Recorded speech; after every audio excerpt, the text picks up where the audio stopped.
नागर गोकुल रंजन कान्हा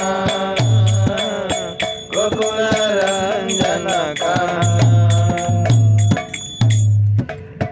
गोपी पुराण धन मदन मनोहर गोपी पुराण धन मदन मनोहर गोपी पुराण धन मदन मनोहर कालिया दमन विधान कालिया दमन विधान गोपी पुराण धन मदन मनोहर गोपी पुराण धन मदन मनोहर कालिया दमन विधान कालिया दमन विधान यशोमती नंदन यशोमती नंदन ब्रजवरनागर गोकुल रंजन कान्हा गोकुल रंजन कान्हा अमल हरि नाम अमी अभिलाष अमल हरि नाम अमी अभिलाष अमल हरि नाम अमी अभिलाष अमल हरि नाम अमी अभिलाष अमल हरि नाम अमी अभिलाष विपिन पुरांदर नवीन नागर वर विपिन पुरांदर नवीन नागर वर विपिन पुरांदर नवीन नागर वर बंशीवदन शोभास बंशीवदन शोभास बंशीवदन शोभास बंशीवदन शोभास प्रजन पालन असुरकुल नाशन प्रजन पालन असुरकुल नाशन नंद गोधन रखवाला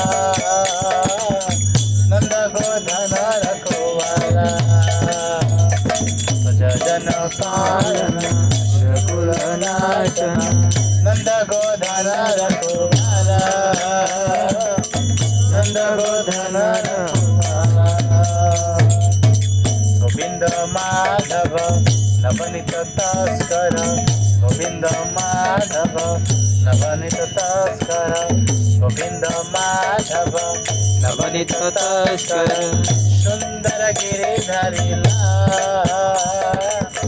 सुंदर गिरिधरिला सुंदर गिरिधरिला सुंदर गिरिधरिला जमुना तटचर गोपी बसन हर जमुना तटचर जमुना तटचर गोपी बसन हर जमुना तटचर गोपी बसन हर रसरसिका कृपा माया रसरसिका कृपा माया रसरसिका कृपा माया रसरसिका कृपा माया श्री राधा वल्लभ वृंदावन नटवर श्री राधा वल्लभ वृंदावन नटवर श्री राधा वल्लभ वृंदावन नटवर श्री राधा वल्लभ वृंदावन नटवर भक्ति विनोद भक्ति विनोद भक्ति विनोद भक्ति विनोद यशोमती नंदन ब्रजवरनागर गोकुल रंजन कान्हा गोकुल रंजन कान्हा यशोमती नंदन ब्रजवरनागर गोकुल रंजन कान्हा गोकुल रंजन कान्हा हरे हरे हरे हरे हरे राम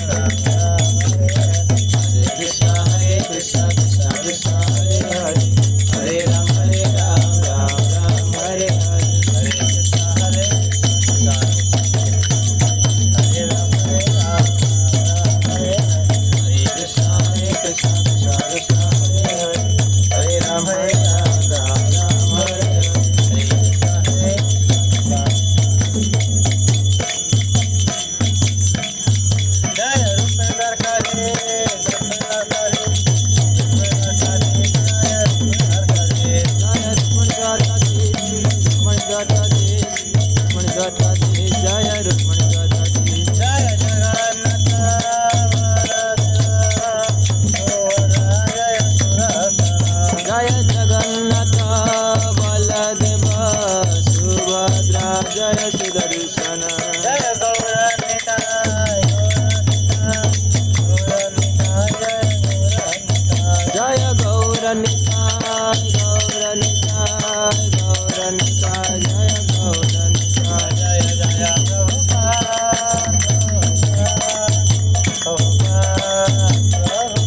जय जय जय जय प्रभुपाद प्रभुपाद प्रभुपाद प्रभुपाद। जय कृष्णपाद परमहंस परिवार का आचार्य और स्तोत्र सत अभय चरणारविंद भक्ति विराम स्वामी श्री प्रभुपाद की जय। जय कृष्णपाद परमहंस परिवार का आचार्य और स्तोत्र सत भक्ति चरण सरस्वती महाराज की जय। अनंत गुरु वैष्णवंद की जय। रामाचार्य श्री हृदय सगुरु की जय। प्रेम से कहो श्री कृष्ण चैतन्य प्रभु नित्यानंद श्री श्री राधा कृष्ण गोविंद श्याम कुंड राधा कुंड गिरि गोवर्धन की जय। वृंदावन धाम की जय। मथुरा धाम की जय। मायापुर नवद्वीप धाम की जय। पुरुषोत्तम तेरे जगन्नाथपुरी धाम की जय। गंगा माई की जय। जमुना माई की जय। भक्ति देवी तुलसी नारायण की जय। आपका वीडियो बंद करो प्रमिल यादव प्रभु, आपका वीडियो बंद करो, वीडियो बंद करो आपका वीडियो हाँ।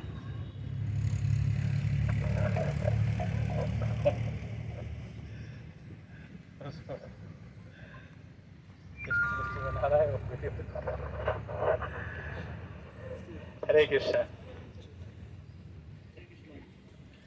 तो ये उपदेशामृत का हम लोग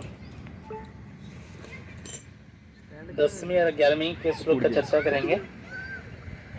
तो वही लास्ट टाइम राधा कुंड की वर्णन हो रहा था, तो यहाँ पे तो ये कथन हो रहा है। तो इसकी अनुवाद मैंने इस तरह से पढ़ लेता हूँ। श्लोक नंबर 10 की अनुवाद है। शास्त्र का कथन है कि सभी प्रकार से सकाम कर्मियों में परमेश्वर हरि उस पर विश्वास से विशेष कृपा करते हैं तो जीवन के उच्चतर मूल्य को संबंधित ज्ञान में उन्नत होता है। वो संसार में वही लोगों का ज़्यादा इज्जत होता है जो लोग उन्नत चिंता करते हैं। महात्मा लोग हैं, संत लोग हैं, उनकी इज्जत होता है इसीलिए क्योंकि उच्चतर स्थिति को लोगों को भेजने के लिए उनकी मन में चिंतन होता है और प्रयास भी होता है। वही कार्य में पूरे जीवन को समर्पित कर लेते हैं वो लोग। इसे ज्ञान में उन्नत अनेक लोग ज्ञानियों में से जो अपने ज्ञान के बल पर व्यवहारिक रूप से मुक्त हो जाते हैं वह भक्ति ग्रहण कर सकता है। ऐसे व्यक्ति अन्यों में श्रेष्ठ है, किंतु जिसने कृष्ण का शुद्ध प्रेम वास्तव में प्राप्त कर लिया है वह उसने भी श्रेष्ठ है, उससे भी श्रेष्ठ है। जो ज्ञानी है वो बड़ा श्रेष्ठ माना जाता है जगत में, लेकिन इससे भी श्रेष्ठ है वो कौन है? जो कृष्ण भक्त है। तो भगवान ने भी बताया इस श्लोक में जो कृष्ण की भक्ति करते दैट आर टॉप मोस्ट। तो फिर किंतु जिनमें से कृष्ण का शुद्ध प्रेम वास्तव में प्राप्त कर लिया है वो उससे ही श्रेष्ठ है। गोपी समस्त उच्चतर भक्तों में उत्कृष्ट है, इसीलिए गोपी लोग ने उत्कृष्ट है, सर्वश्रेष्ठ है। भक्ति की पराकाष्ठा वो पार कर चुके थे, वो हाईएस्ट लेवल में थे वो, क्योंकि वे दिव्य बाल कृष्ण पर सदैव आश्रित रहते थे। तो वही शुद्ध भक्त वही है जो हर समय में भगवान के ऊपर आश्रित है। जैसे कि हमारे चैतन्य चरितामृत में आता है जिसका माधवेंद्र पुरी की चरित्र आता है। माधवेंद्र पुरी अजाचक वृत्ति के थे। अजाचक वृत्ति मतलब कभी भूख लगता कभी प्यास लगता था, किसी को नहीं मांगते थे। वो उनको पता है परमेश्वर मेरे हृदय में है, वो व्यवस्था कर लेंगे। वो सचमुच वो व्यवस्था हो ही जाता था, भगवान इसकी व्यवस्था कर लेते थे। वो ये लेवल के भक्त थे वो, क्योंकि ये दिव्य गोपाल कृष्ण पर सदैव आश्रित रहती है। गोपियों में से श्रीमती राधा रानी कृष्ण की सर्वाधिक प्रिय है। इसी का हम लोग आज मंदिर में चर्चा की। राधिका सर्वाधिक प्रिय है। उनका गुण कृष्ण को उसी प्रकार अत्यधिक प्रिय है। मतलब वही राधा कुंड की चर्चा हो रहा है, क्योंकि गोपियों में श्रेष्ठ माना जाता है राधा रानी, और राधा रानी कृष्ण को सबसे प्रिय है। इसके कारण राधा रानी की जो कुंड है वो भी कृष्ण को प्रिय है। जिस तरह गोपियां सर्वाधिक प्रिय है वो राधा रानी, यह राधा रानी है।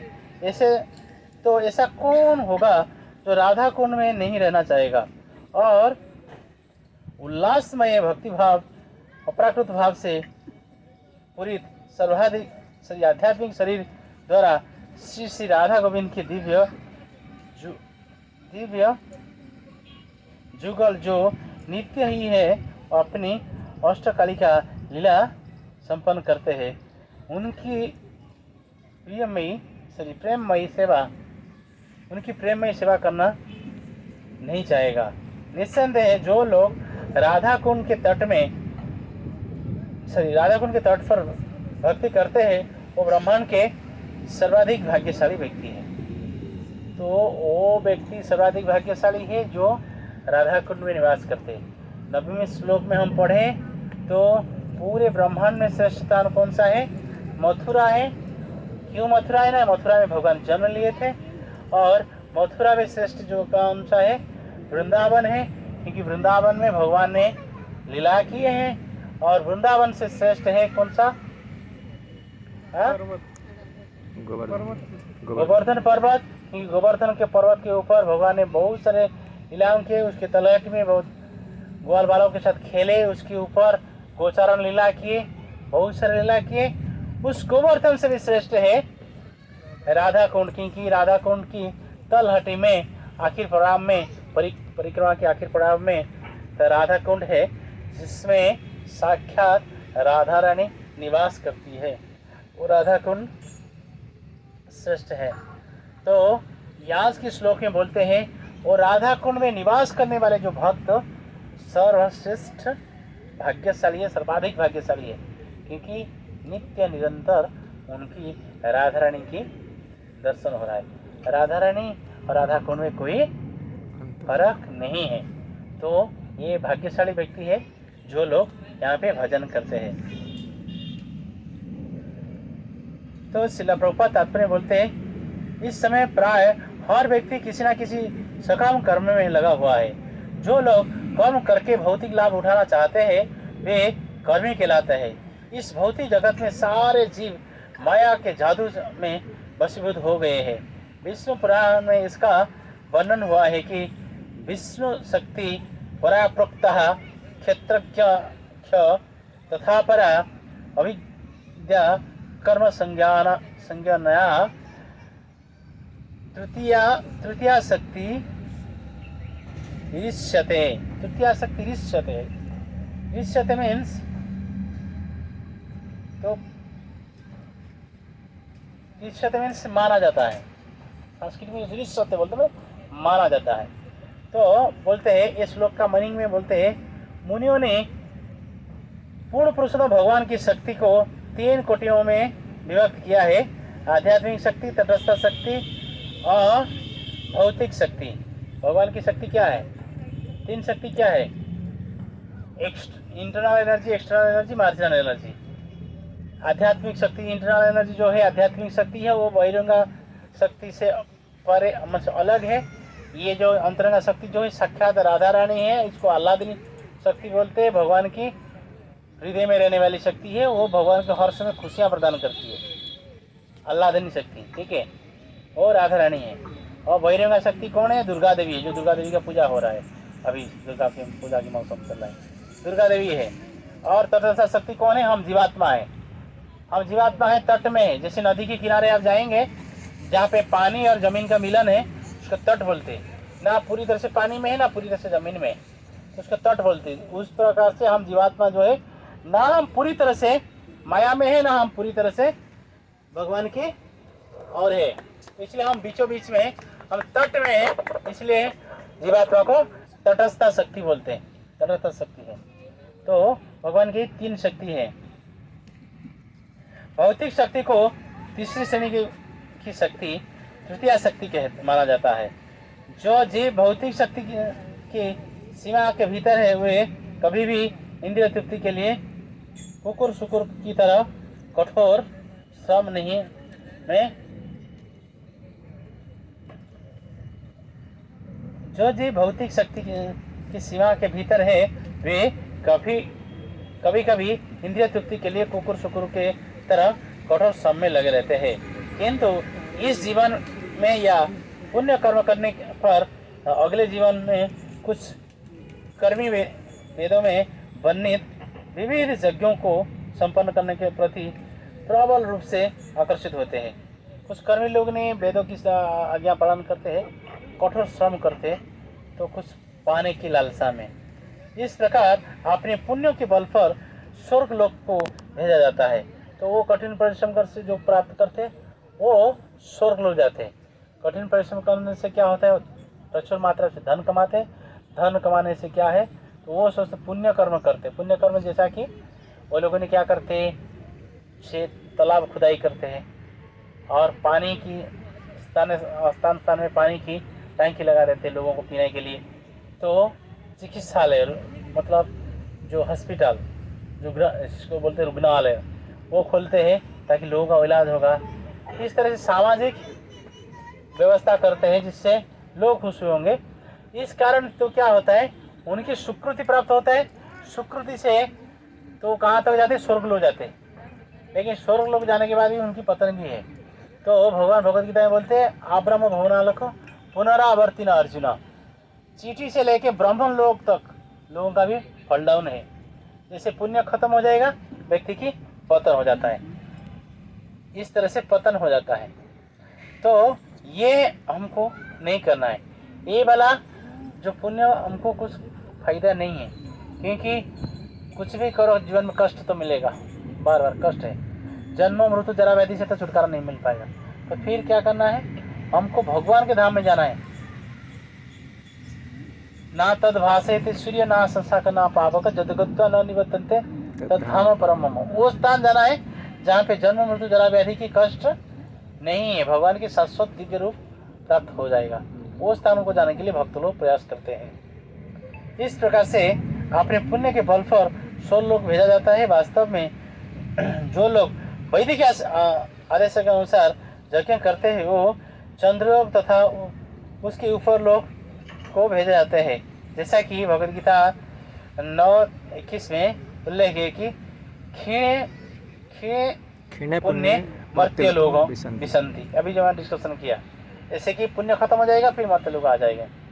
तो अपने तथाकथित पुण्य कर्म के फल को क्षीण होने पर वे पुनः पृथ्वी लौट आते हैं, जो मर्त्य लोग अर्थात मृत्यु का स्थान कहलाती है। यद्यपि ऐसे लोग अपने पुण्य कर्म से स्वर्ग जा सकते हैं और जहाँ 1000 वर्षों तक जीवन यापन का आनंद प्राप्त कर सकते हैं, तो भी उन्हें पुण्य कर्म की फलों की क्षीण होने से इस लोक में लौटना पड़ता है।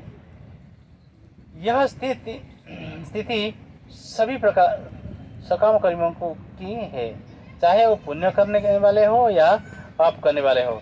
इस ग्रह पर अनेक व्यापारी, राजनीतिक तथा अन्य ऐसे लोग हैं जो केवल भौतिक सुख के रुचि रखते हैं। वो सभी प्रकार के साधनों से धन कमाने का प्रयास करते हैं, चाहे वो साधन अच्छा हो या बुरा हो। ऐसे लोग कर्मियों व निपट भौतिकवादी कहलाते हैं। इन कर्मियों से कुछ विकर्मी होते हैं जो वैदिक ज्ञान के मार्गदर्शन की बिना कर्म करते हैं। जो लोग वैदिक ज्ञान के आधार पर कर्म करते हैं वे भगवान विष्णु की तुष्टि के लिए तथा उनसे वरदान प्राप्त करने के लिए यज्ञ करते हैं। इस प्रकार से उच्चतर लोक में उन्नत होते हैं। ऐसे कर्मी विकर्मियों से श्रेष्ठ होते हैं, क्योंकि वैदिक निर्देश के प्रति आज्ञाकारी बने रहते हैं और वे निश्चय ही कृष्ण के प्रिय है। जो वैदिक गुणगान के लिए प्रिय रहता है तो कृष्ण का प्रिय है, कि वैदिक ज्ञान से निपुण होने के बाद, निपट होने ज्ञानी होने के बाद वो तो वे क्या करते हैं, भगवान को जानने के प्रयास करते हैं। तो भगवद गीता में 4:11 में कृष्ण कहते हैं कि जे जथा माम प्रपद्यन्ते तां तथैव भजाम्यहम्। भगवान बोलते हैं 4:11 में बोलते हैं, जो व्यक्ति जिस तरह से मेरा चिंतन करता है, जैसे पूजा करता है, जिस भाव में पूजा करता है वो भाव को प्राप्त करेगा मेरे से। कृष्ण इतने दयालु है कि वे कर्मियों तथा ज्ञानियों का इच्छा पूर्ति करते हैं। आज हम मंदिर में भी चर्चा करते हैं, जो जिस भाव में आ जाता है मंदिर में तो भगवान उनकी इच्छा पूर्ति करते हैं। 4 प्रकार के लोग मंदिर आते हैं। कौन सा? अर्थ अर्थात ज्ञानी जिज्ञासु। अर्थ अर्थात ज्ञानी जिज्ञासु। अर्थ मतलब भयंकर विपत्ति है, दुखी में आ जाता है, दुख हो जाता है, आ जाता है दुख की अवस्था में। और अर्थार्थी कोई अर्थ कामना करता है अर्थ उसको चाहिए, अर्थ कामना के लिए आ जाते हैं। और ज्ञानी, किसको ज्ञान प्राप्त हो गया, भगवान का बहुत सारे ग्रंथ पढ़ लिया, ज्ञान प्राप्त कर लिया, तो भगवान को जानने के लिए वो कोशिश करता है, फिर मंदिर आता है। और फिर आखिर में कौन सा है, जिज्ञासु। जिज्ञासु, किसकी इच्छा है बहुत सा भगवान के बारे में जानने के लिए, भगवान कैसा है, भगवान किस तरह से इस धरती में निवास करते हैं, आध्यात्मिक जगत में निवास करते हैं, ये जानने के लिए ही वो प्रयास करता है। तो फिर भक्तों के लिए, तो भक्त के विषय में क्या कहना ही क्या है। यद्यपि कर्मी जन कभी कभी उच्चतर लोक को प्राप्त कर लेते हैं, किंतु जब तक वो सकाम कर्म के प्रति आसक्त रहते हैं, तब तक उन्हें मृत्यु के पश्चात नवीन भौतिक देह धारण करनी होती है। यदि कोई पुण्य कर्म करता है तो स्वर्ग को में यह या तो देवताओं को मध्य नवीन शरीर धारण करता है, या कोई अन्य पद प्राप्त होता है जिनमें से वह अधिक सुख भोग सकता है। दूसरी ओर जो लोग पाप कर्म में लगे हुए हैं, वो पतित होकर पशुओं, वृक्षों तथा पौधों के रूप में जन्म लेते हैं। इस प्रकार से सकाम कर्मी वैदिक आदेश की परवाह नहीं करते हैं, तो वे विद्वान साधु पुरुषों द्वारा प्रशंसित नहीं होते हैं। श्रीमद् भागवतम 5.5.4 में कहा गया है कि निम्नं प्रमता कुरुते विकर्मः यदि इंद्रिय प्रीतः आपृणोति ही न साधु मध्ये यद अपन्नया वसन्नपि कले सद आस देह। मतलब भौतिकवादी लोग जो केवल इंद्रिय तृप्ति के लिए कुकर शुकर की तरह कार्य करते हैं, वास्तव में पागल है।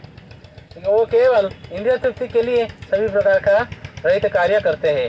भौतिकवादी कार्यकलाप बुद्धिमान व्यक्ति के लिए तनिक भी शोभा नहीं देते हैं, क्योंकि ऐसे कर्म करने से मनुष्य को भौतिक शरीर मिलता है जो दुखमय होता है। मनुष्य जीवन का उद्देश्य 3 प्रकार की दुखमय अवस्था से बाहर निकलना है। जो 3 प्रकार के दुख क्या है, आध्यात्मिक, आदि भौतिक, आदि दैविक। जो भौतिक अस्तित्व की भाग्य स्वरूप है। दुर्भाग्यवश सकाम कर्मी धन कमाने तथा जैन किरण प्रकारणे क्षणिक भौतिक सुख सुविधाएं पाने के पीछे पागल हुए रहते हैं। अतः वे निम्न दुनिया में पतित हो जाता है, पतित होने का संकट मोल लेते हैं। भौतिकवादी लोग इन भौतिक सुखों की भौतिक जगत में सुखी बनने के लिए मूर्खतावशत अनेक योजना बनाते हैं, या न ही सोचते हैं कि उन्हें कुछ भी वर्ष जीवित रहना है, जिसकी अधिकांश मार्ग इंद्रिय तृप्ति के लिए धन अर्जित करने में बीत जाएगा। अंततः ऐसे कर्म मृत्यु के साथ घरे रह जाएगा।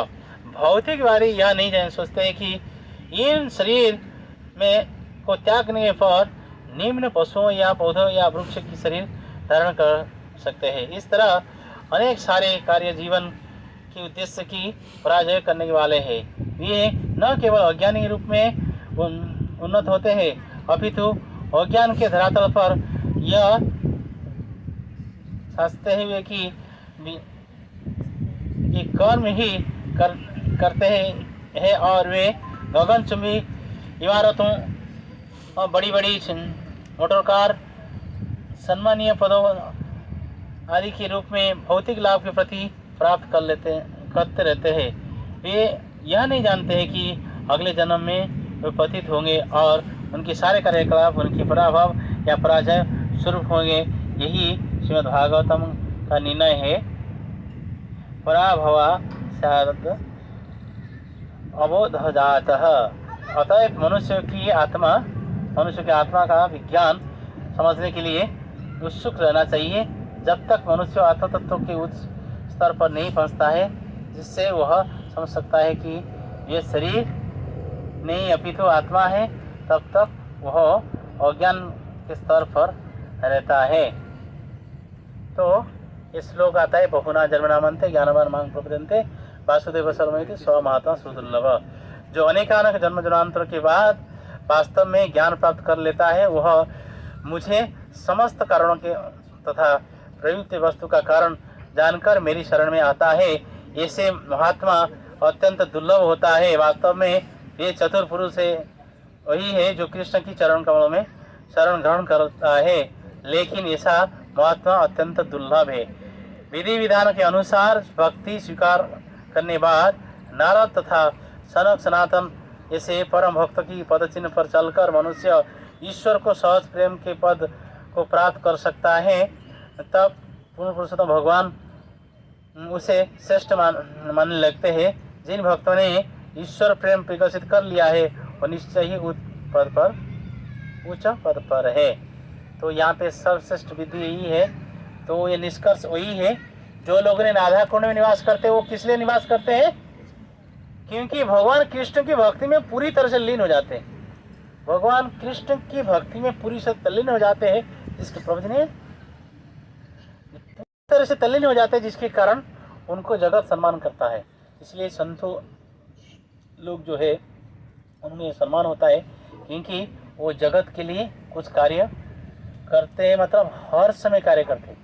अपने के लिए कुछ ही समय देते हैं, लेकिन पूरी जगत के लिए कार्य करते। वसुधैव कुटुंबकम, पूरे ब्रह्मांड को अपने कुटुंब मानते हैं, अपने सगा संबंधी मानते हैं। कुटुंब तो सगा संबंधी, मित्र परिजन, अपना मित्र परिजन मानते हैं। वो विद्वान है और सर्वश्रेष्ठ है।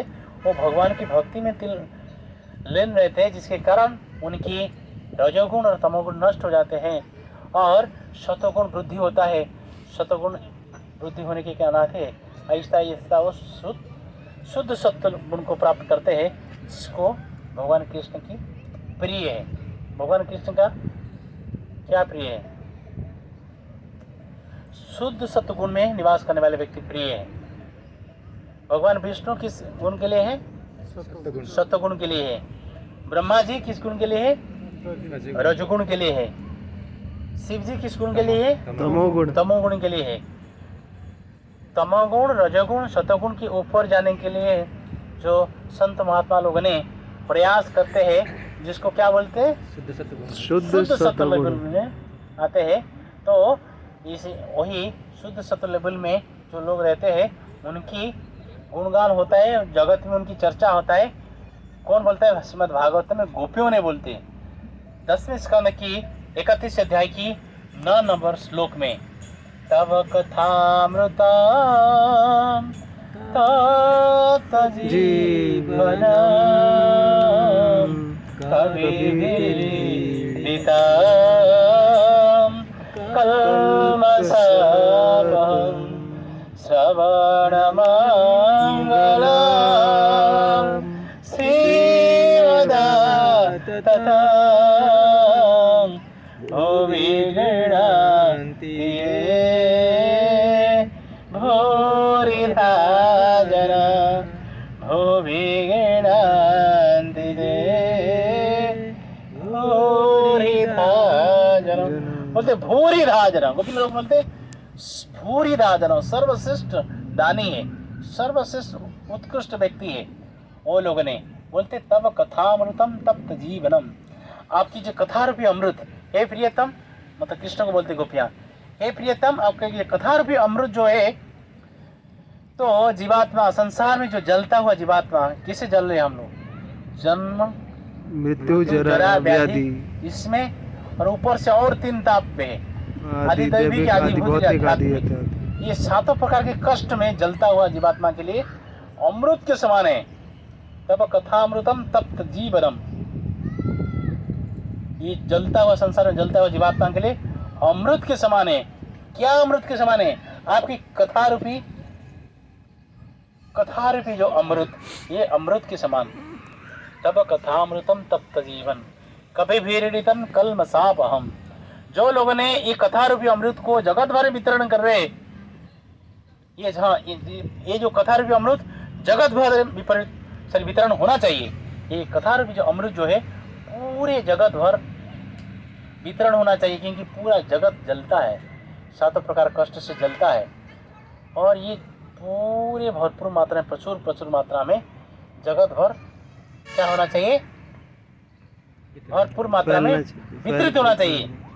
और तब कथामृतम तप्त जीवन कभी भीड़ितम कलमसापहम, जितने सारे कलमों को नष्ट कर लेता है। ये आपका जो कथा रूपी अमृत कोई भी ध्यान से सुन लेता है उसकी सारा कलमश नष्ट हो जाता है। इसलिए श्रीमद् भागवतम को स्पॉटलेस पुराण बोलते हैं। अमल पुराण, अमल पुराण है, ये कोई मल नहीं है, संपूर्ण शुद्ध है, नित्य मुक्त है। और ये पूरा निष्कलंक करा देता है व्यक्ति को। सुनते सुनते श्रीमद् भागवतम सुनने से, मैं आज चर्चा कर रहा था मंदिर में, दो कार्य हो जाता है। क्या हो जाता है? व्यक्ति को कृष्ण के प्रति रुचि बढ़ जाता है और उसकी जो अनर्था जो है, जो जितना सारे अभद्रानी है वो सब नष्ट हो जाता है, व्यक्ति शुद्ध हो जाता है। तब ये जो कथा रूपी अमृत को जो वितरण करते जगत में, भूरी राजना, सबसे बड़ा दानी लोग वही है। भूरी राजना मतलब सबसे बड़ा दानी है, सबसे बड़ा दानी है, सबसे बड़ा मानी है, सबसे बड़ा व्यक्ति वही है। इसलिए संत लोगों को इज्जत इसलिए किया जा रहा है क्योंकि हर समय वो भगवान की कथा पूरी जगत में वितरण करते हैं, जिसको सुन के व्यक्ति अपना ओरिजिनल पोजीशन को जान लेता है। अपना कॉन्स्टिट्यूशनल पोजीशन क्या है, वास्तविक स्थिति क्या है, मैं कौन हूँ, मैं कहाँ से आया हूँ, मुझे कहाँ जाना है, वो जान लेता है। तब वो भगवान की शरण में आ जाता है। तो यही ये श्लोक में व्याख्या है। तो श्लोक पढ़ लेंगे, इतना सुंदर श्लोक है उसकी, पढ़ लेंगे, फिर 11वीं तो चर्चा करेंगे।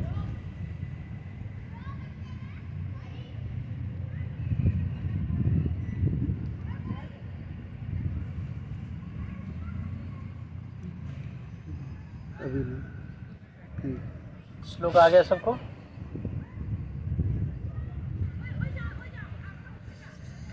कर्मेभ्य प्रीतो हरे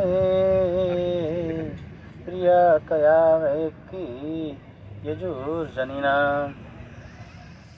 स्तेभ्यं ज्ञानविमुक्तभक्ति परमं प्रेमो कनिष्ठास्ततः तेभ्यस्तपसु पालकपङ्कज दुःशास्ताभ्यो अपि साराधिका पृष्ठाय तदीय सरसि तं नाशये काकृतिः कर्मेभ्यः परितो हरे प्रियतया व्यक्ति यजुर्जनिनः स्तेभ्यं ज्ञानविमुक्ता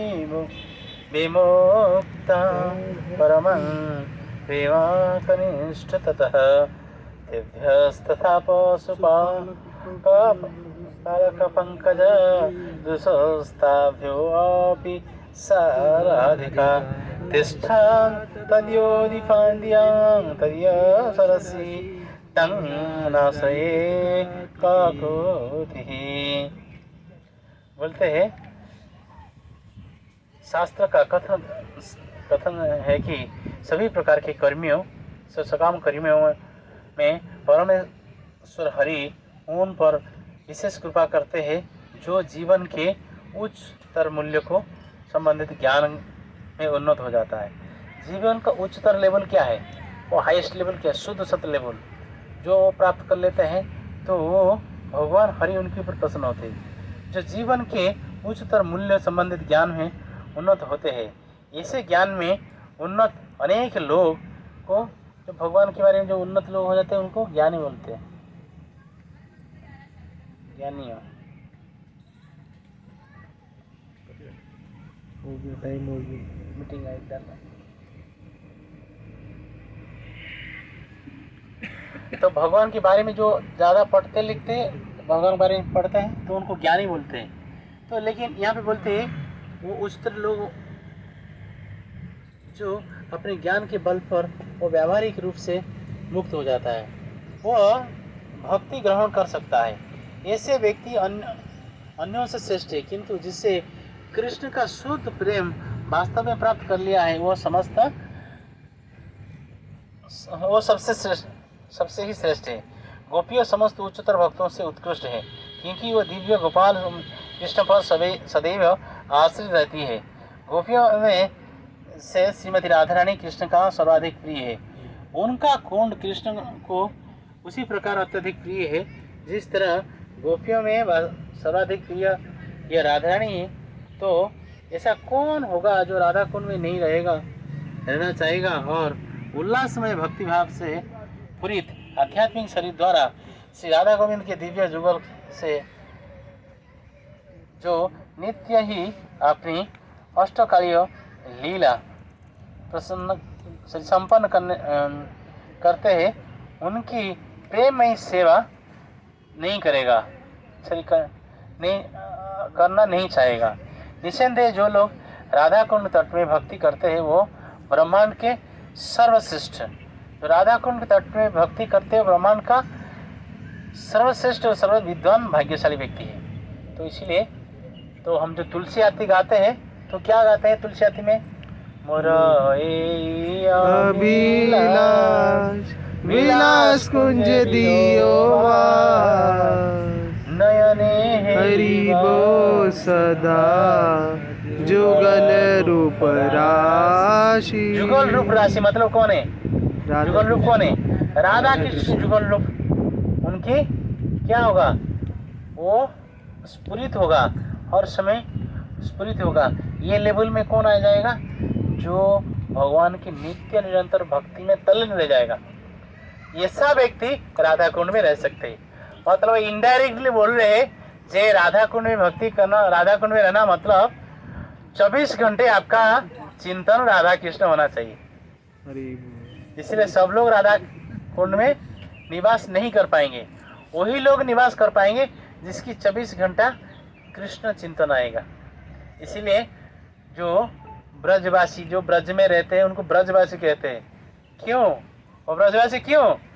हर समय कृष्ण उनकी चिंतन में आते हैं। जैसे ग्वाल बालक जब गोचारण लीला में भगवान के साथ जाते थे तो वो क्या करते थे? देखिए अघासुर मुख खोल के बैठा हुआ है, चल दिए। तो कुछ ग्वाल बालक बोलते हैं यहाँ पे तो कोई पर्वत नहीं था, इतना बड़ा गुम्फा था ही नहीं। बोले यार पर्वत नहीं है, गुम्फा नहीं है। कुछ ग्वाल बोल रहे अरे ये बहुत बड़ा असुर है, मुख खोल के बैठा हुआ है, पहुंच जाओ। तब तो कुछ ऑलरेडी जा चुके, कुछ लोग ऑलरेडी अंदर जा चुके। बोले कैसे नहीं जाओ ना, आ जाओ सब लोग आ जाओ, कृष्ण है ना, हम बचाएंगे। उनको पता है कृष्ण हमारा रक्षा करेंगे। अवश्य रखिए कृष्ण विश्वास पालना, कृष्ण हमारा रक्षा करेंगे, विश्वास है। तो बोले आ जाइए, अंदर चले जाइए, चलेंगे, खेलेंगे, कूदेंगे, जो होगा देखा जाएगा, कृष्ण आएगा बचाएगा, कृष्ण आके बचाएगा। तो हर समय उनकी तो विश्वास था हमारा कोई भी अवस्था हो जाए कृष्ण हमको सुरक्षा प्रदान करेंगे। भूख लगने समय खाने की व्यवस्था करा देंगे। यज्ञ चल रहा है किसकी? ब्राह्मण लोग की यज्ञ चल रहा है। ब्राह्मण लोग स्वाहा स्वाहा, आग्नेय स्वाहा, वरुणेय स्वाहा, इंद्राय स्वाहा, चंद्राय स्वाहा, स्वाहा स्वाहा कर रहे 33 करोड़ देवादेवी को बुला के। तो यज्ञ वर्ड मतलब क्या है? विष्णु। यज्ञ मतलब विष्णु, यज्ञ का शब्द है विष्णु। वो विष्णु को प्रसन्न करना है, जो विष्णु साक्षात कृष्ण ही है, तो उनको प्रसन्न करना है। वही कृष्ण की सखा लोग ने बोले कन्हैया भूख लगने लग गया है, भूख लग रहा है ना, पास में ब्राह्मण लोग हवन करे, जाओ मांगो। चल दिए। क्यों कन्हैया को क्यों बोले? तो पता है जो करोड़ असुर को मार सकता है, हमारे अंदर जो भूख रूपी असुर जो हमको सता रहा है उसको भी यही मार सकता है। ये कृष्ण है, ये सर्व आकर्षक है, सबको आकर्षित कर सकता है और दुष्टों को भी विनाश करता है। तो यही बचा सकता है, यही दे सकता है। तो इसलिए कृष्ण की शरण में जब गए तो बोले जाओ ब्राह्मण को मांगो। जो ब्राह्मण को मांगने के लिए गए तो ब्राह्मण लोगों ने क्या किए? क्या बोलने लगे? अरे मूर्ख लोग, अभी तो हमारा यज्ञ खत्म नहीं हुआ है, हम ऐसे कैसे दे देंगे? अभी नहीं दे सकते, जाओ यज्ञ खत्म हो जाएगा इसके बाद आओगे, ब्राह्मण भोज दिया जाएगा। चल दी जाके बोले तो मना कर दिए। कोई बात नहीं, थोड़ी दूर में उनकी घर है, उनकी पत्नियों ने घर में सब कुछ पकवान बना के रखे है। तो उनकी पत्नियों को बोला कृष्ण बलराम यहाँ जंगल में आए हैं और बहुत भूखे हैं, कुछ खाने के लिए चाहते हैं, ये बोल दो जाके। जब ग्वाल बालक जाके बोलने लगे, ब्राह्मण पत्नियों को बोलने लगे, आप सोचिए, देखिए, अपने बहुत कुछ जानते हैं, बहुत कुछ ज्ञान जानते हैं, लेकिन कृष्ण को नहीं जानते, मतलब व्यर्थ है। एक नाविक था, तो क्या करता था, मतलब नौका चलाता था, तो नौका चलाता था, जो कुछ होता था उसी की उनकी परिवार चलता था।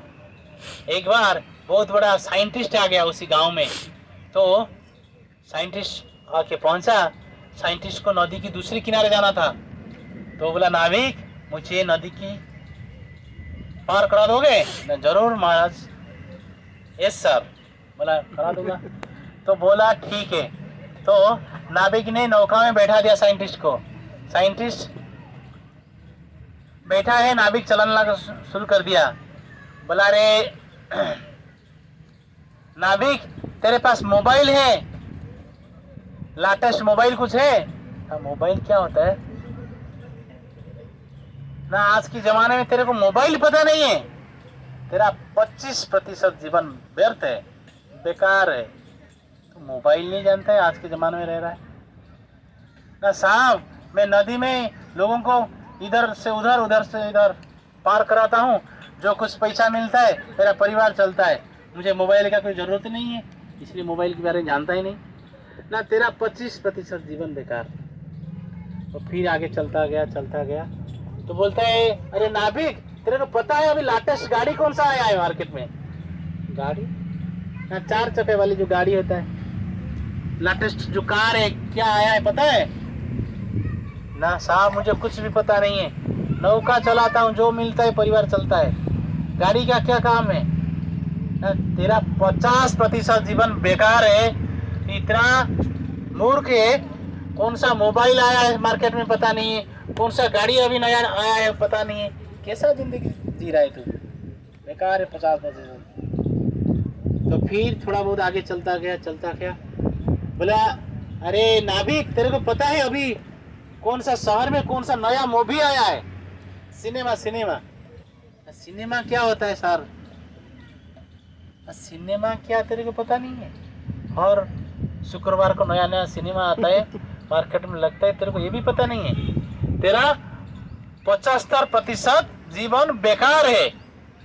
ये बोल रहा था, बोलते बोलते देखा भयंकर आंधी और तूफान आ रहा है। भयंकर नदी में भयंकर आंधी और तूफान आया है, जल में लहर होने लगा बहुत तेजी से। तो नौका डगमगाने लगा, डूबने के लिए जा रहा है। तो नाविक ने पूछता है, क्या साहब, आपको तैरना आता है? ना नहीं, मुझे तैरना नहीं आता है सर। आपको सब कुछ आता है लेकिन तैरना नहीं आता है। ये आंधी में नौका डूबने वाला है, मैं जा रहा हूँ, आपका 100% जीवन बेकार है, आप यहाँ डूब के मरो, मैं चला। तैरते हुए नदी की दूसरी किनारे चल गया। तो हमको संसार की हर ज्ञान पता है, ये चाहिए, हम मोबाइल पता है, ये चाहिए पता है, वो पता है, सारा ज्ञान पता है, लेकिन कृष्ण भगवान है, उनकी भक्ति करना है, हमको ये पता नहीं है, जिसके कारण क्या है, हमारा 7% जीवन बेकार है, जिस तरह से साइंटिस्ट का है। तो वही शिक्षा है, हमको सब कुछ ज्ञान पता है, लेकिन कृष्ण भगवान है ये पता नहीं है। तो गोपियों को कोई वेद ज्ञान पता नहीं था, लेकिन गोपियों को पता था कृष्ण परमेश्वर है। ब्राह्मणी को भी वो भी पता था। ब्राह्मण लोग सुने गोपियों से, तो गांव की ग्वालिन जो गोपियों से सुने थे कि कृष्ण परमपिता परमेश्वर है। जब पता चल गया कृष्ण यहाँ आया है और उनकी भाई आए हैं, ग्वाल बालक आए, दोस्तों आए, मित्र आए हैं, सारे के सारे जितना सारे पकवान बनाए थे माथे पे रख के भागने लगे। ब्राह्मण लोग, अरे कहाँ जा रहे हो, कहाँ जा रहे हो, रुको, यज्ञ संपन्न नहीं हुआ है, खत्म नहीं हुआ है, खत्म होगा तभी भगवान को अर्पण होगा भोग, तो कहाँ लेके जा रहे हो? आप छोड़ो, आप यज्ञ करते रहो, जिसके लिए यज्ञ कर रहे हो यहाँ भूखा है, तो हम जा रहे, कह के लेके चलते, जाके सारे उनको दे दिए। जब दे दिए, ग्वाल बालक ने खाए, कृष्ण ने खाए। खाने के बाद तो बोलते हैं, ब्राह्मणी लोग ने बोलते हैं, तो हम तो सब कुछ छोड़ के आ गए, पति धर्म को निभाना चाहिए, पति की वाक्य को मानना चाहिए, लेकिन हम उनको तो छोड़ के आ गए। तो आप बोल रहे हो भोजन के बाद भगवान बोले अपने अपने घर चले जाओ। तो हम कैसे जाए, किस निर्लज मुख से जाए? तो बोले जिसको कृष्ण ने अपना लिया पूरी ब्रह्मांड इसको सम्मान करेगा, आप जाओ। जब चल लिए, जब ब्राह्मणी लोग ने अपने घर पे गए, ब्राह्मण लोग ने उनको प्रणाम करने लगे, पत्नी को प्रणाम करने लगे। बोले हम कितने मूर्ख हैं, कितना अहंकारी है, जिस भगवान को प्रसन्न करने के लिए हम यज्ञ कर रहे हैं वो भगवान आए थे यहाँ भूखा है, हम उनको पहचान नहीं पाए। तुम लोगों ने कोई पढ़ाई लिखाई नहीं किया है, कोई वेद शास्त्र नहीं पढ़ा, लेकिन तुमको पता है कृष्ण भगवान है, इसलिए तुम उनके सेवा करके आए, इसलिए तुम लोग जो झूठा लाया हम दीजिए, हम उसको भी पाले थे। वही शिक्षा, वही है शिक्षा गोपी लोगों ने यही दे रहे हैं, ब्राह्मणी लोग ने यही दे रहे हैं। जगत कर्ता परमपिता परमेश्वर है, उनकी सेवा में जो लीन हो जाता है, जरूरत होता है, सब कुछ जान लेता है वो। तो इसलिए भगवान बोलते सर्वस्व चाह बुद्धि सन्निविष्ट मत स्मृति ज्ञान अवहन। 15 अध्याय की 15 श्लोक बहुत महत्वपूर्ण श्लोक है। मतलब जो मुझे जानना, मतलब सारे वेद को जानना, मतलब मुझे जानना है। भगवान बोलते सारे वेद की संकलन करता मैं हूँ, मेरे से वेद सृष्टि हुआ है। मुझे वेद मतलब क्या, ज्ञान। मुझे जानना मतलब सारा ज्ञान प्राप्त हो जाएगा। जो भगवान को जान लेता है सारे ज्ञान उसको प्राप्त हो जाता है। बहुत सारे एग्जाम्पल्स हैं, बहुत सारे एग्जाम्पल्स। इसी के उपलक्ष्य में तो ये ध्रुव महाराज घर छोड़ के चले गए। ध्रुव महाराज को क्या चाहिए था, उनकी परपिता का चाहिए था, आसन चाहिए था। ध्रुव महाराज के पिताजी उत्थानपाद की पिताजी मनु महाराज के पिताजी ब्रह्मा जी के ऊपर पद चाहिए था। लेकिन माँ ने बोल दिया, विमाता ने बोल दिया, तो क्या है, तुमको श्रीहरि को चिंतन करना पड़ेगा। श्रीहरि को चिंतन करना पड़ेगा। उसको चिंतन करते हुए जब वो प्रसन्न हो जाएंगे, उनको बोलना है मेरे कोख से जन्म होगा तुम्हारा, तभी जाके तुम राजगादी में बैठ पाओगे। लेकिन माँ सुनीति ने बोल दिया, बेटा ये सारा कुछ प्राप्त करने के लिए वो श्रीहरि की चिंतन करो, जिसके लिए तेरे दादाजी, तेरे परदादाजी चिंतन किए थे, उनको सब कुछ प्राप्त हो गया था। तेरे दादाजी की जो पोस्ट प्राप्त हुआ था वो श्रीहरि के लिए था। तेरे परदादा जो ब्रह्मा जी की जो पोस्ट मिला था वो श्रीहरि की वजह से था। उनकी चिंतन कर, सब कुछ मिल जाए। तब ध्रुव महाराज ने क्या किया, राज परिवार में पैदा होते हुए भी सब कुछ छोड़ के जंगल की कष्ट उठाने के लिए तैयार हो गए। बिना खाए बिना पिए जाके जंगल में पहुंचे, तपस्या किए। 6 महीने के अंदर भगवान को मजबूर करते भगवान प्रकट हो गए। तो आज उनकी गुणगान हो रहा है ध्रुव महाराज का श्रीमद् भागवत की 4थे स्कंद में। तो वही बोलते हैं वो सर्वश्रेष्ठ व्यक्ति है, वो बहुत भाग्यशाली व्यक्ति है जो हर समय भगवान की भक्ति में लीन रहते हैं। वो ही सर्वश्रेष्ठ है। इस श्लोक का मीनिंग यही है, जो सर्वश्रेष्ठ विधि वही है जो हर समय में भगवान की भक्ति में लीन रहेगा, तो वही जी धामवासी हो जाएगा, धाम में निवास कर सकता है।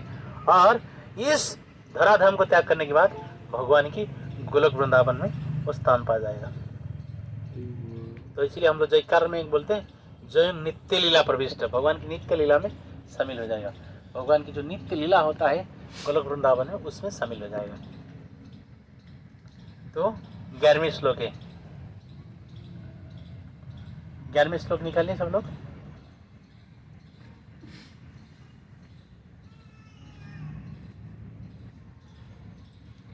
कृष्ण से सच्चे प्रणस वसती प्रियसीभ्यासो अपि राधा।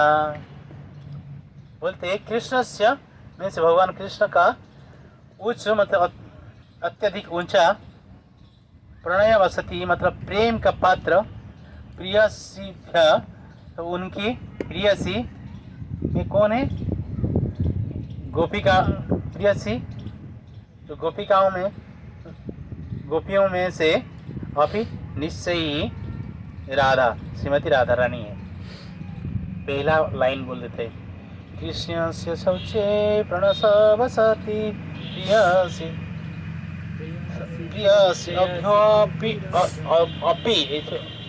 अपि राधा कुंड चस्या मुनि मुनिभिरभीतः स्यादुगे साधुगे गेवः व्याधि व्याधासि विधायि विधायि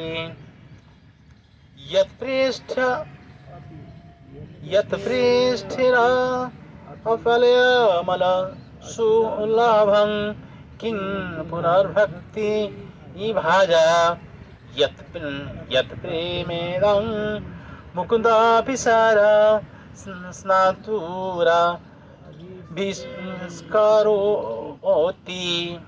बोलते हैं अनेक आमोद की वस्तुओं तथा ब्रजभूमि में समस्त प्रियसी बालाओं में से श्रीमती राधा रानी निश्चय ही कृष्ण प्रेम की सर्वाधिक अमूल्य निधि है। जितनी सारे बालाएं हैं, ब्रज बालाएं हैं, मतलब गोपियां हैं, वो गोपियों में श्रेष्ठ कौन है? श्रीमती राधा रानी है। निश्चय ही राधा रानी है जो कृष्ण की अमूल्य प्रेम में डूबी हुई है। कृष्ण की जो पराकाष्ठ टॉप मोस्ट प्रेम में डूबी हुई है, अमूल्य निधि में। हर प्रकार से उनकी दिव्य कुंड मुनियों द्वारा कृष्ण को उतना ही प्रिय वर्णित किया जा गया है। तो मुनियों ने, अलग अलग मुनि लोगों ने स्तुति करते, उनकी जो कुंड है, राधा कुंड, सबसे प्रिय माना जाता है। निसंदेह राधा कुंड महान भक्तों के लिए भी अत्यंत दुर्लभ है। बड़े बड़े भक्तों के लिए अत्यंत दुर्लभ है, सबको स्थान नहीं मिल पाता है। अतएव सामान्य भक्तों के लिए इससे प्राप्त कर पाना तो और भी कठिन है। सामान्य तौर से जो पूर्ण चेतना में नहीं रहते हैं तो वो लोगों के लिए पाना भी अत्यंत कष्ट है। यदि कोई उनकी पवित्र जल में केवल एक बार स्नान कर ले तो उनमें कृष्ण के लिए शुद्ध प्रेम पूर्णतः प्रकट हो जाता है। कोई एक बार भी पवित्र जल में केवल एक बार स्नान कर ले तो स्नान, यही मन में सवाल आ जाएगा। तो आपने तो पहले बोले थे स्नान नहीं करने के लिए, यहाँ पे स्नान करने के लिए बोल रहा है। यहाँ पे स्नान करने के लिए बोला जा रहा है वही लोगों को जो ब्रजवासी है, वही लोगों के लिए बोला जा रहा है जो ब्रजवासी है, कि हमारा इतना जितना हाई लेवल नहीं है, वो लेवल में हम लोग नहीं है। तो ब्रजवासियों के लिए यदि कोई इसकी पवित्र जल में केवल एक बार स्नान कर ले तो उनमें कृष्ण के लिए शुद्ध प्रेम पूर्णतः प्रकट हो जाता है। तो हमारे लिए स्नान क्या है? जल छिड़काना है। 3 बार आचमन करना है, इसके बाद जल छिड़काना है। केशवाय नमः, नारायण नमः, माधवाय नमः, 3 बार आचमन कर लिया, इसके बाद छिड़काया, 3 बार छिड़का दिया। हमारे लिए स्नान है, राधा कुंड स्नान। ये करने से क्या हो जाएगा? हमको क्या हो जाएगा? राधा कृष्ण की प्रेम प्राप्त हो जाएगा।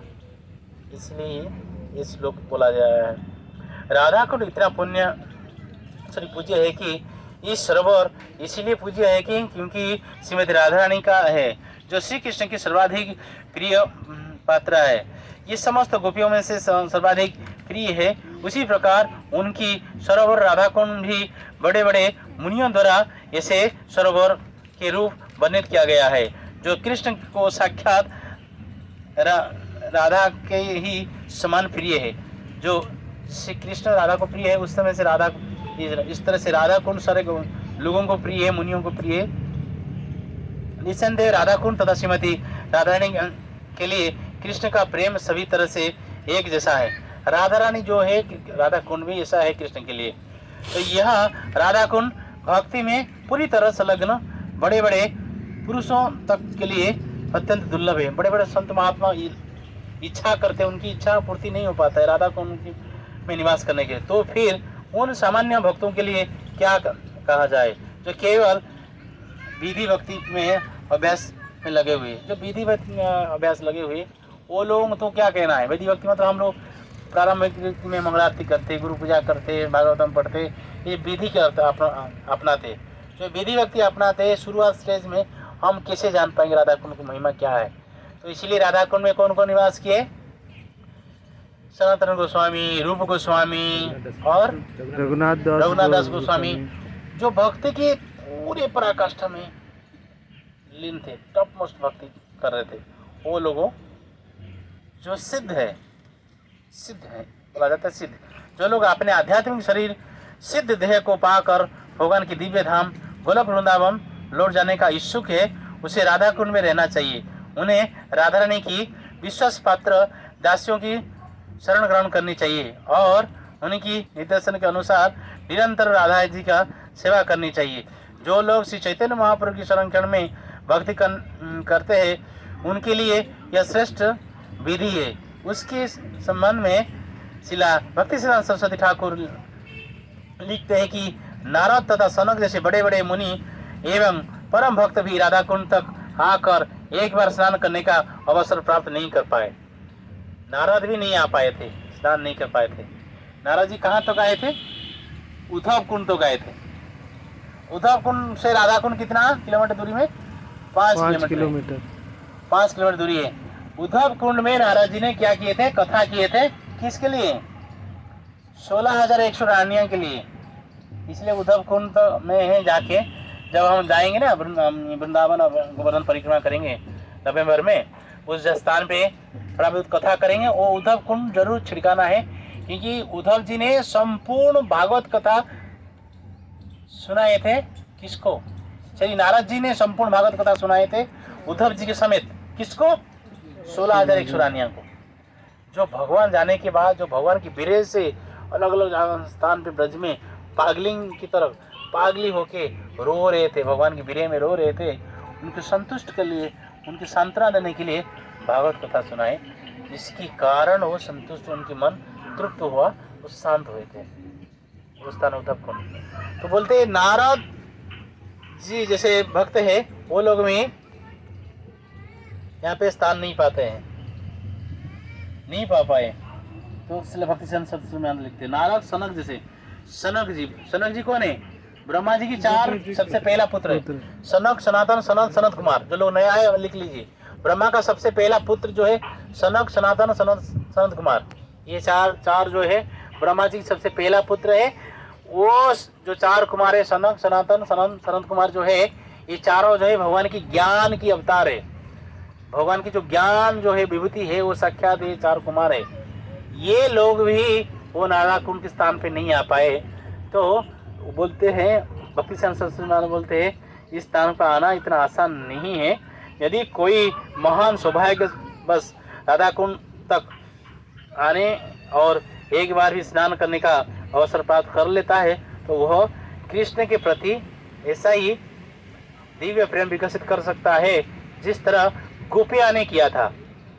अगर ये कोई दृढ़ भक्ति करके इसी स्थान पे आ जाता है तो उनकी भक्ति इस तरह से माना जाएगा जिस तरह से गोपियों ने भगवान की प्रेम में उबे डूबे हुए थे।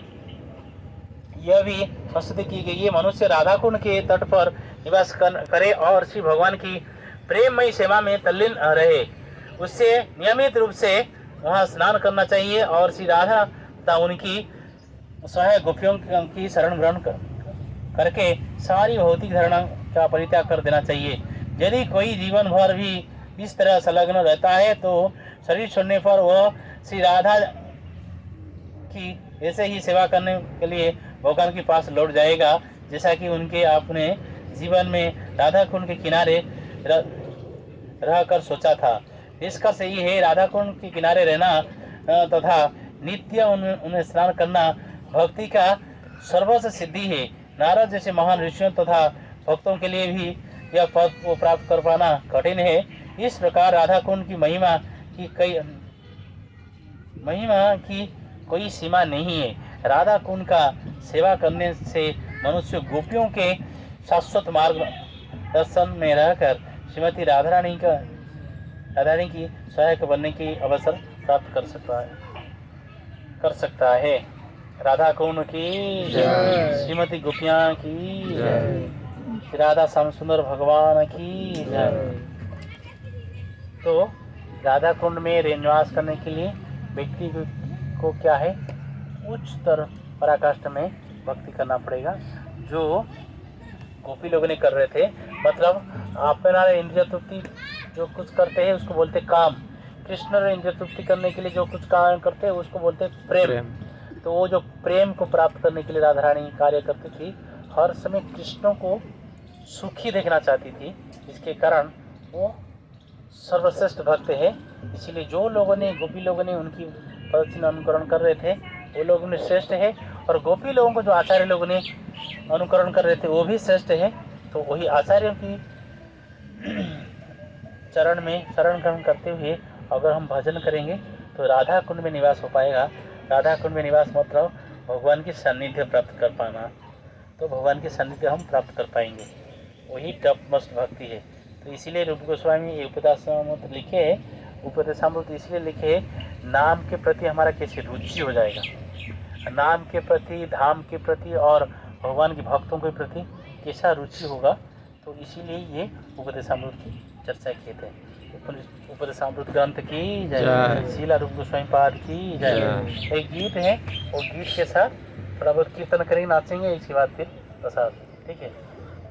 कृष्ण के गीत में नाचना ही भक्ति है, लेकिन गोपी लोगों ने करते थे, लेकिन हम वो नहीं कर पाते हैं, ठीक है।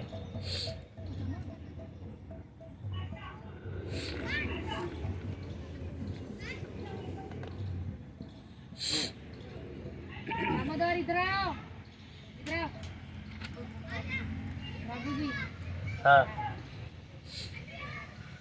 ये चक्री करके माता लोग नाच सकते हैं।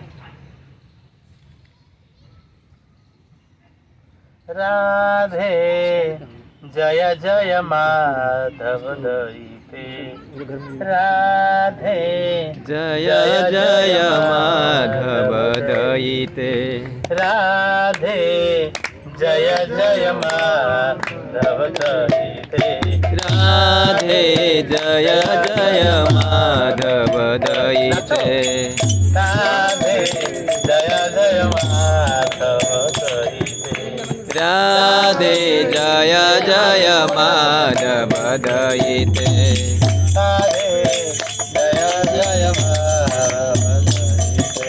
राधे जय जय माधव दयिते,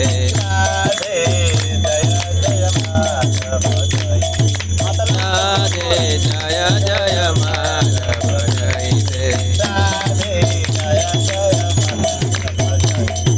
राधे जय जय माधव दयिते, गोकुल तरुणी मंडल मोहिते,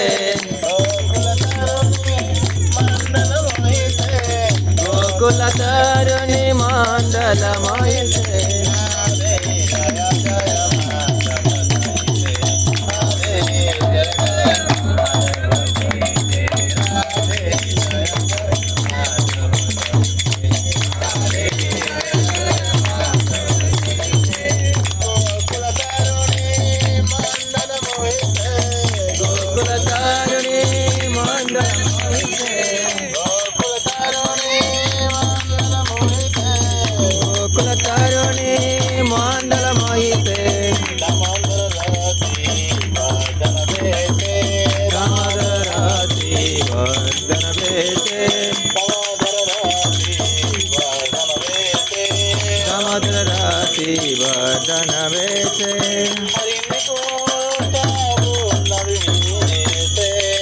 हरिनिष्कुट वृंदा विपिने से,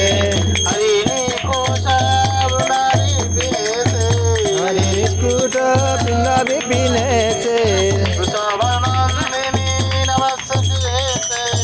सवन देवी नवसति लेखे, सवन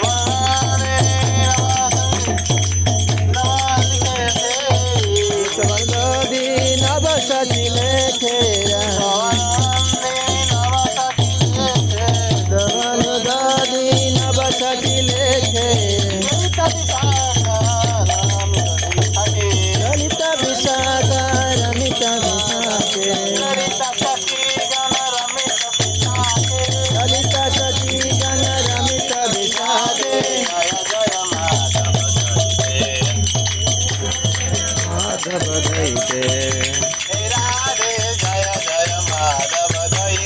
राधे जय जय माधव दयिते, ऋषभानुदादि नव शशि लेखे, शोभानुदादी नव सखी लेखे ललित सखी गण रमित विशाखे राधे जय जय माधव दयिते राधे जय जय माधव दयिते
समवेत भक्तवृंद की जय, पिताई गौर प्रेमानंद की जय।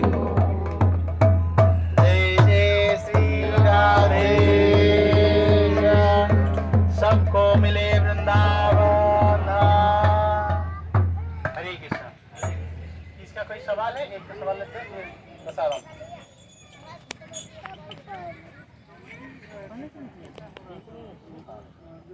भौतिक आध्यात्मिक में भी है और भौतिक में भी, ठीक है।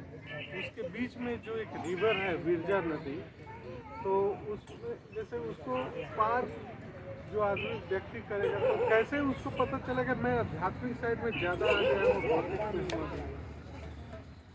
तो प्रभु जी की प्रश्न यही है, जो ऑनलाइन सुन रहे हैं, प्रभु जी की प्रश्न यही है, हम कैसे पता चलेगा हम कहाँ, हम मतलब पूरी तरह से भक्ति में है ना पूरी तरह से माया में है, राइट? यही है ना, यही सवाल है ना।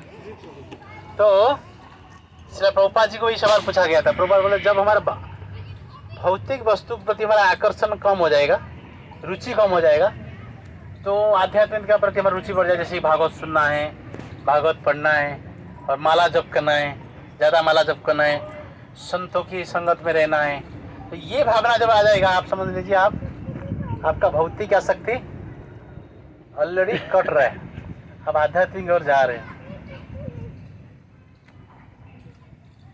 ठीक है, क्लियर है? भक्ति आसक्ति कम हो जाएगा। ऐसे तो जनक महाराज के पास सब कुछ होते हुए किसी के प्रति आसक्ति नहीं थे। वो राजा थे, सब कुछ था, लेकिन किसी के प्रति आसक्ति नहीं थे। रोज कथा सुनते थे, कथाकार कथा सुनाते थे, और उनकी राजदरबार में बहुत सारे सन्यासी भी कथा सुनते थे। लेकिन सन्यासी का अहंकार था, ये राजा क्या सुनेगा, ये तो विषय है, राजभोग में डूबा हुआ है, ये धन में इसमें डूबा हुआ है, वो क्या, असली तो हम विरासत संत हम है, तो ये सोच रहे थे। लेकिन गुरुदेव ने सुन लिए, जो कथा को सुनाने वाले कथावाचक, तो कथावाचक ने क्या किए, दूसरे दिन कथा प्रारंभ से पहले आपने सेवकों को बोले, जब कथा होगा मैंने शुरू करने जाऊंगा, तो क्या करना है, जैसी कथा शुरू हो जाएगा तो आके बीच में बोलेगा, महाराज महाराज अभी क्या हो गया है, आपका राज दरबार में पूरी तरह से आग लग गया है, सारा जल के राख होने वाला है, आप भागिए कथा से, ये बोलना है। कब बोलना है, जब सारे सन्यासी आके बैठ जाएंगे, कथा प्रारंभ हो जाएगा, उसी बीच में बोलना है। तो वही हुआ।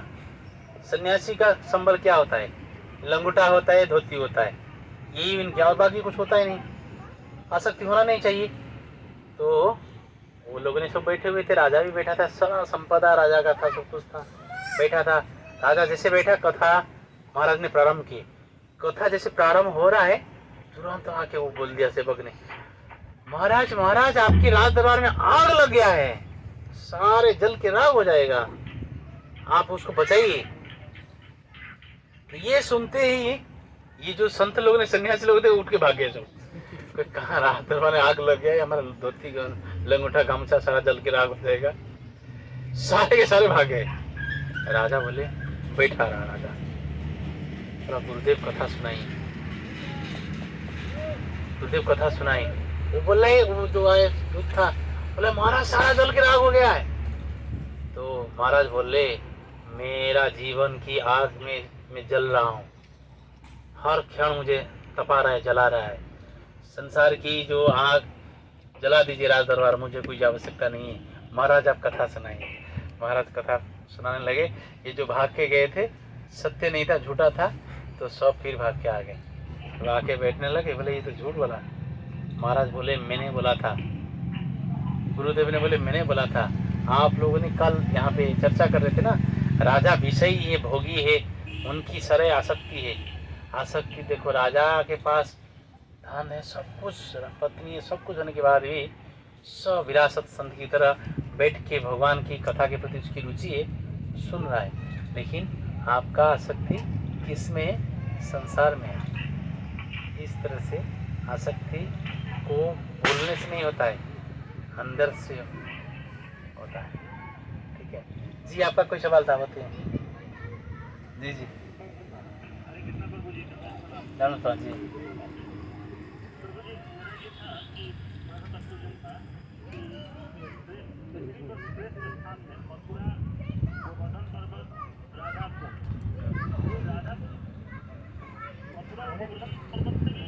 श्रेष्ठ श्रेष्ठ, हाँ, मथुरा भगवान की जन्म स्थान है, वो श्रेष्ठ है।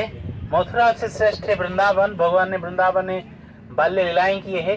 वृंदावन में श्रेष्ठ है, भगवान की पद चिन्ह गोवर्धन के ऊपर है। गोवर्धन है क्योंकि गोवर्धन की पहाड़ के ऊपर भगवान ने गोचारण लीला किए है, गोवर्धन की कंदमूल खाए है, गोवर्धन की जो तालाब में स्नान किए, कुंडिया में स्नान किए, तो वो गोवर्धन भी श्रेष्ठ है। राधा कुंड, क्योंकि गोवर्धन की तलहटी में राधा कुंड आता है, जो राधा कुंड में साक्षात राधा रानी कृष्ण जी के साथ निवास करते थे। ठीक है, ठीक है। महाप्रसादे गोविंदे, नमः ब्राह्मणे वैष्णवे।